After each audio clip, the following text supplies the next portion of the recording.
Assalamualaikum warahmatullahi wabarakatuh. Pelajaran fikih kelas 10, materi jual beli. Bagian pengertian dan dalil. Jual beli dalam fikih disebut al-bai atau bai yang artinya tukar menukar. Secara istilah, bai atau jual beli adalah kegiatan tukar menukar materi atau disebut maliyah yang mengakibatkan perpindahan kepemilikan secara permanen atas barang atau disebut ain, jasa yang disebut manfaat dari satu pihak ke pihak yang lain dengan adanya kesepakatan harga. Hal ini biasanya melibatkan penjual yang menyerahkan barang atau jasa dan pembeli yang memberikan bayaran sebagai gantinya. Namun, jual beli juga mengecualikan beberapa jenis transaksi lainnya loh, di mana terdapat transaksi tertentu yang tidak bisa disebut sebagai jual beli, seperti transaksi hibah atau pemberian. Dalam transaksi hibah, tidak ada tukar-menukar atau muawadah, karena hanya satu pihak yang memberikan sesuatu kepada pihak lainnya tanpa imbalan. Jadi, hibah ini bersifat murni pemberian secara sukarela. Kedua, transaksi nikah. Meskipun nikah termasuk akad muawadah atau ada sesuatu yang bisa ditukar seperti mahar, namun objeknya bukan termasuk materi atau maliyah. Misalnya, hubungan suami istri farij tidak dianggap sebagai materi yang bisa diperjualbelikan. Yang ketiga, ada transaksi ijaroh atau persewaan. Dalam transaksi ijaroh, yang dipindahkan hanyalah kepemilikan manfaat, dan sifatnya tidak permanen, karena ada batas waktu tertentu. Misalnya, menyewa rumah selama 1 tahun. Setelah itu, manfaat rumah itu kembali ke pemiliknya, atau sudah tidak ditempati lagi oleh orang yang menyewa rumah tersebut. Adapun dalil yang mendasari jual beli terdapat di Quran Surah Al-Baqarah ayat 275 yang berbunyi, Bismillahirrahmanirrahim. Wa ahallallahu al-bai'a wa harramar riba. Yang artinya, Allah telah menghalalkan jual beli dan mengharamkan riba. Quran Surah Al-Baqarah ayat 275. Adapun macam-macam kegiatan jual beli. Yang pertama ada bai musyahadah, di mana jual beli ini pembeli dapat melihat langsung barang yang akan dia beli.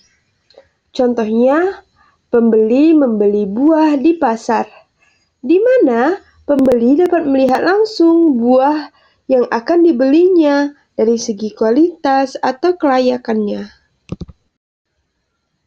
Kegiatan jual beli yang kedua ada bai ghaib, di mana pembeli tidak melihat barangnya secara langsung, tetapi mengetahui deskripsi foto dari informasi si penjual.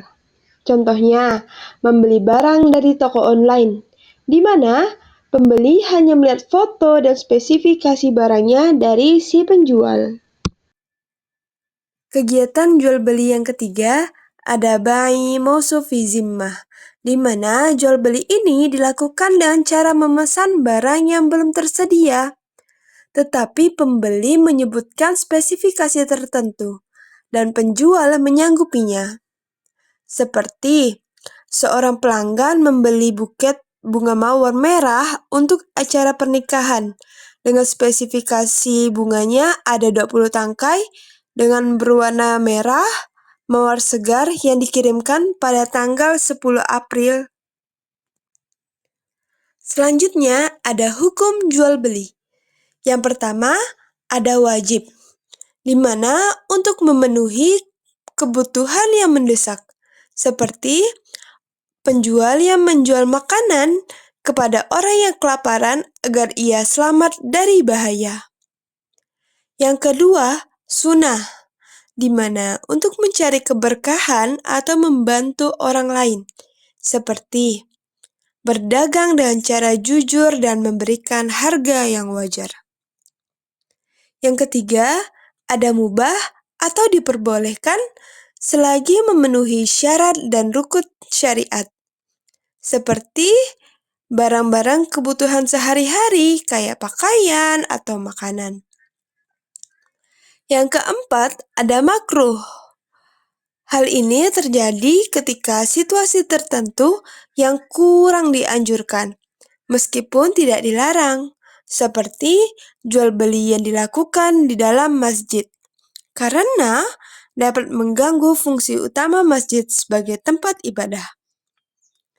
Yang kelima, haram, di mana yang melibatkan barang atau transaksi yang dilarang oleh syariat, seperti menjual minuman keras, barang haram, atau barang untuk maksiat. Selanjutnya ada struktur jual beli. Yang pertama ada aqodain atau pihak yang bertransaksi atau orangnya yang bertransaksi. Yang kedua ada maqud alaih, yang mana objek atau barang yang ditransaksikan, dan barang tersebut harus halal, bermanfaat, dan diketahui secara jelas. Yang ketiga, ada sighoh atau ijab dan kabul. Hal ini dilakukan dengan cara kesepakatan bersama tanpa paksaan. Selanjutnya, jual beli yang dilarang. Yang pertama ada ihtikar. Ihtikar adalah menimbun barang agar harganya naik dan merugikan masyarakat, seperti pedagang menyimpan stok bahan pokok kayak beras atau gula, lalu menjualnya saat harga melonjak tinggi. Yang kedua, ada jual beli yang dilarang, yaitu najasi atau penawaran palsu. Najasi adalah tindakan pura-pura menawar barang dan harga tinggi untuk memancing pembeli lain membayar lebih mahal. Seperti dalam lelang, seorang berpura-pura menawar harga tinggi agar pembeli lain tertipu dengan harganya. Jual beli yang dilarang selanjutnya ada saum ala as-saum, di mana menawarkan harga kepada pedagang ketika pembeli lain sudah hampir sepakat dengan harga tertentu. Contohnya, seorang pembeli pertama hampir membeli sepeda, namun ada pembeli kedua yang menawarkan harga lebih tinggi. Jual beli yang dilarang selanjutnya adalah jual beli yang membantu maksiat. Karena Islam melarang jual beli barang yang mendukung kemaksiatan atau dosa, seperti menjual minuman keras